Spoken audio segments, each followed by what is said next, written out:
E prosseguimos, já quase a terminar, este conjunto de conversas sobre este tema. Prosseguimos para apresentar, já agora, a versão do Evangelho de Lucas, também imediatamente a seguir. Portanto, está no contexto que mostra bem como tudo que nos andaram a ensinar nestes séculos foi mentira. É mentira. E só serve os interesses dos poderes, no caso do poder eclesiástico, religioso.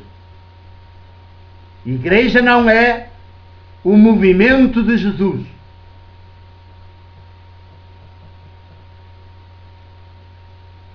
De realizar o reinado de Deus na história.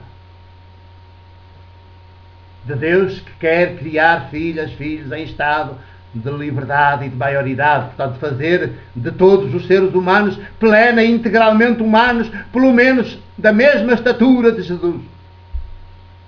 Esse é o projeto político de Deus. Cá está Lucas, também depois de dizer: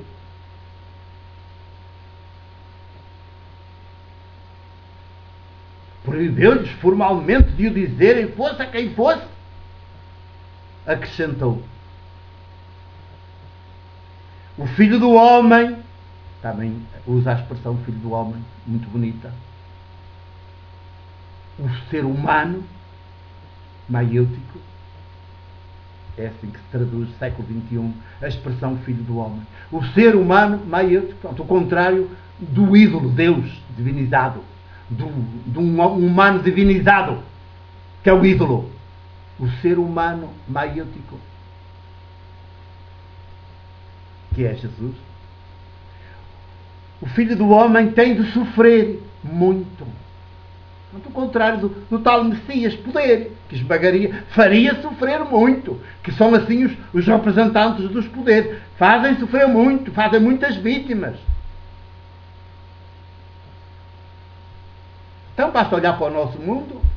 A maior parte da população do mundo, assim a esmagadora maioria, vive na pobreza, vive num sofrimento horrível, no abandono, sem o mínimo de condições de dignidade humana. E quem produz isso? Os poderes. Estão todos juntos. E ainda fazem-se depois adorar e aplaudir por estas vítimas todas. O Filho do Homem tem de sofrer muito. Logo a seguir, ser rejeitado pelos anciãos, pelos sumos sacerdotes e pelos doutores da lei. Tem de ser morto. E ao terceiro dia ressuscitar. E depois, quando se esperava, porque Lucas conhece Mateus, conhece Marcos e Mateus, quando se esperava que também dissesse, que pusesse o que o Pedro a reagir, e a dizer, e depois dos à parte, como os outros dois fazem, não. Lucas também fez aqui um arranjinho, uma correção. Quando escreve o seu Evangelho, já é mais tarde, certamente já tinha visto que Pedro tinha aderido finalmente ao movimento de Jesus e não quis pô-lo agora aqui ainda pior. E então corrigiu, fez uma adaptação. Não deixa de dizer as coisas, mas já não as põe na boca de Pedro.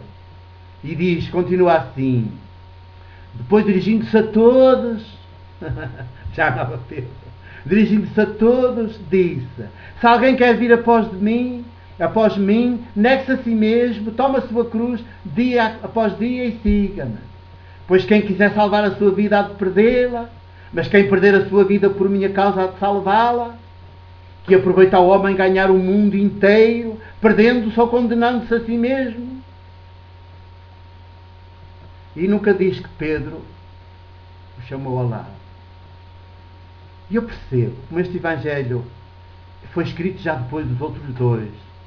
Certamente na altura em que é escrito e começa a ser difundido, já o Pedro tinha aderido ao movimento de Jesus, tinha-se finalmente convertido à mesma fé de Jesus, tinha deixado de ser o homem do poder possesso do poder, com pensamentos do poder na cabeça, e tinha aderido ao projeto político de Deus, Criador de filhos, em estado de liberdade e de maioridade, que Jesus protagonizou, realizou na história, que viveu, que testemunhou, que anunciou, e para o qual, para a sua realização na história, quer que haja mulheres e homens que aceitem ir por aí, que continuem a prosseguir as suas práticas maiúticas, os seus duelos teológicos desarmados contra os poderes, a destruir toda esta idolatria organizada e institucionalizada e a derrubá-la, para que em seu lugar se levantem os seres humanos, os povos, em plenitude humana, em autonomia, em liberdade, em maioridade, senhores de seus próprios destinos, sem intermediários de nenhuma espécie. Então, como ele conhece, na altura em que está a escrever, que Pedro já tinha ido bater à porta, e aliás é ele o autor do segundo volume do seu Evangelho, que fala disso no capítulo 12, nesse segundo volume, que nós conhecemos por Atos dos Apóstolos, eu até, digamos, entendo que ele, embora soubesse que historicamente isso tinha acontecido, como agora o Pedro já deu a volta, já finalmente se converteu à mesma fé de Jesus, ao mesmo projeto político de Jesus, que é o de Deus Criador, de filhos em estado de liberdade e de maioridade, pois então omite aqui e generaliza. Põe Jesus a falar, mas de uma forma já generalizada para todos. Então, também para o Pedro, é claro. Mas já não identifica. Curiosamente, o Mateus, que põe aquela barbaridade toda ali, ainda o diz.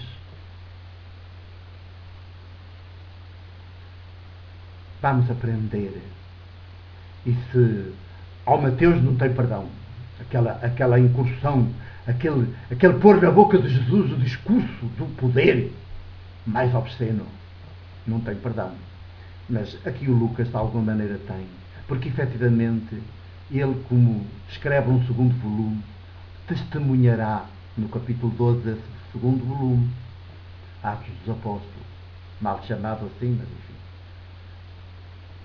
E o Pedro saiu do templo, abandonou tudo, abandonou lá aquela história do Tiago, do culto, daquele judaísmo todo que prosseguia como se Jesus não tivesse nunca acontecido, e foi à tal comunidade clandestina, pequenina, que reunia na casa de Maria, a mãe de João Marcos.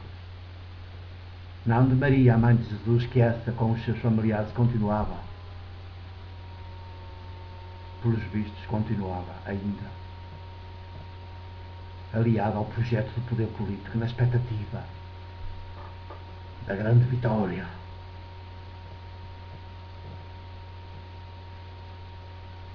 E quem diz Pedro diz Paulo. Paulo vai na mesma como Pedro também. Foi sempre um judeu que andou a espalhar o projeto de poder político da Casa Real de David, lá pelo estrangeiro, pela diáspora, onde andou naquelas 3 viagens, ia sempre às sinagogas falar aos judeus e dizia-lhes que o Cristo já tinha chegado e era o vencedor. Claro que foi crucificado, mas venceu a morte, e portanto a morte é o último inimigo. Quem vence o último vence-os todos. E também só no fim é que o livro, é assim até que termina os Atos dos Apóstolos, o segundo volume do Evangelho de Lucas, com o Pedro preso em Roma e a aderir finalmente ao movimento de Jesus. Tinha feito tudo errado até então. Tinha feito tudo errado. Minhas irmãs e meus irmãos, eu sei que vos escandalizo com estas revelações, com estas conversas teológicas, com estas conversas de Jesus século XXI, com esta teologia a de Jesus, com esta revolução humano-teológica de Jesus, mas é ela que temos de anunciar, praticar, viver, prosseguir. Convido-vos a fazê-lo. Deixem o ídolo. Vamos por Jesus. Tá? Um grande, grande abraço fraterno.